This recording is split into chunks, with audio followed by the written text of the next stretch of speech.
Welcome back my dear students. In the last class, we have discussed about the asexual mode of reproduction. See, this asexual reproduction is the most common method of reproduction in the organisms having a simpler body organization like algae as well as fungi. But during unfavorable conditions, these algae as well as fungi, they shift to the sexual mode of reproduction. In this class, let us study about the sexual reproduction in detail. Sexual reproduction.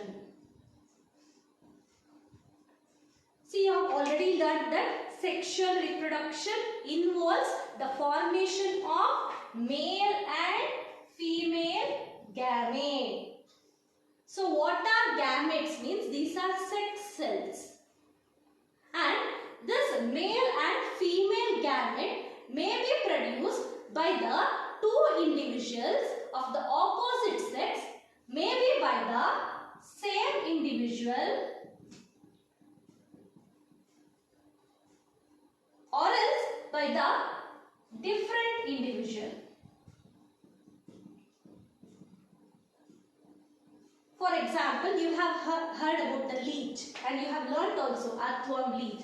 See, in earthworm as well as leech, the male and the female, they both are present in the same individual. That means the gametes are produced by the same individual here. But in case of man, okay, the male gametes are produced by the males and the female gametes are produced by the females. That is different individuals. Right? See, the male and the female gamete should fuse. The male and the female gamete should fuse, and that process is known as fertilization. That means the male gametes fuses with the female gamete. This process is known as what? Fertilization. And the resultant will be the offsprings. Okay. And after the male and female gametes fusion, the offsprings will be produced, and that offsprings are not identical to the parent. Why they are not identical? Because these are formed from the union of male and the female gametes.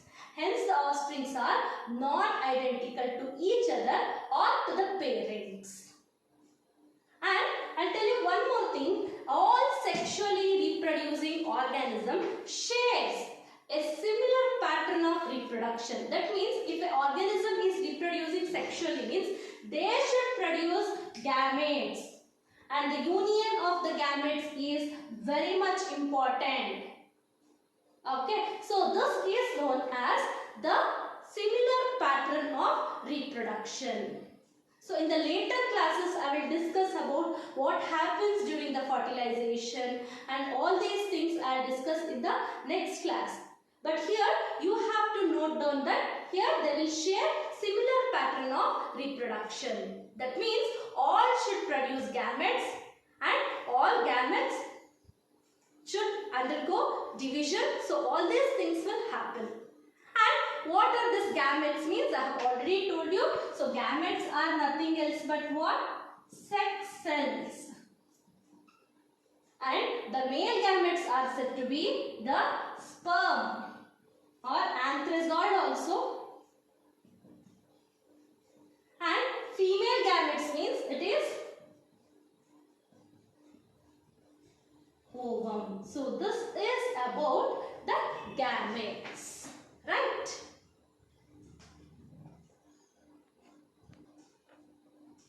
Now let us go for the phases in sexually reproducing organisms. See, this is a 3 marks question and an important question in this chapter. So only 3 marks question I can say in this chapter is the phases in sexually reproducing organisms. See, there are certain phases through which the sexually reproducing organisms will go. Okay, so let us study one by one. The very first phase is known as juvenile phase. Juvenile phase.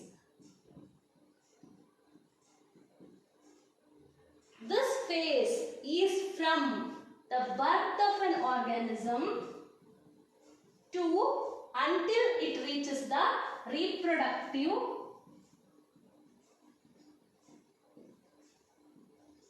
maturity. This phase is known as what? Juvenile phase. That is, the phase from birth to reproductive maturity is known as what? Juvenile phase. In plants, we call it as vegetative phase. The vegetative phase starts from the seed germination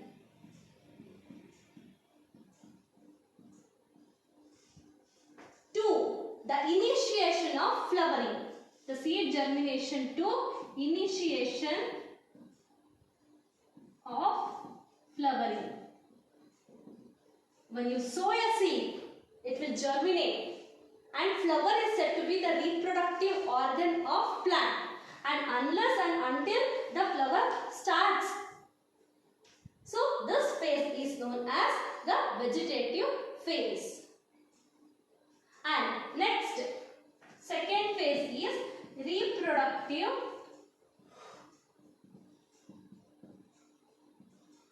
phase. Reproductive phase means here the organism starts reproducing sexually. That means in human beings, if you take, after 12-13 years, so we will get reproductively mature. That means the humans start reproducing sexually after 12 or 13 years of age, and till 45 years.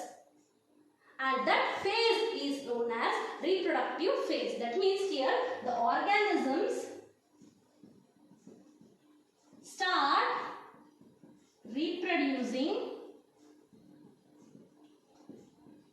sexually. So this phase is known as what? Reproductive phase. And the third phase is known as the last phase, and it is senescence or aging. So it is the last phase. So it is known as senescent phase. And here what happens?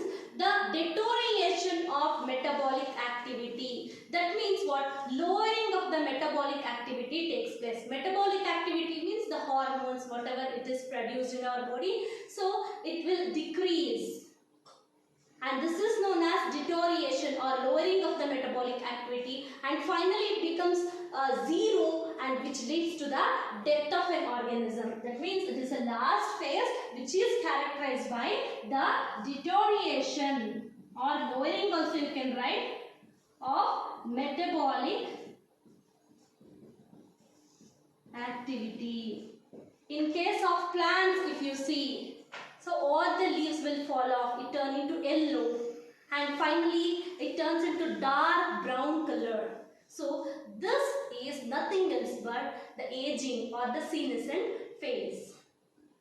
And the hormones are responsible for the transition between the phases. That is from juvenile to reproductive. That is from reproductive to senescent. These hormones are very much responsible for the transition between the phases. Hormones along with environmental factor. Hormones along with the environmental factors play an important role in bringing the behavioral changes in the organism. So this is about the phases in sexually reproducing organisms. Hope you have understood. Thank you.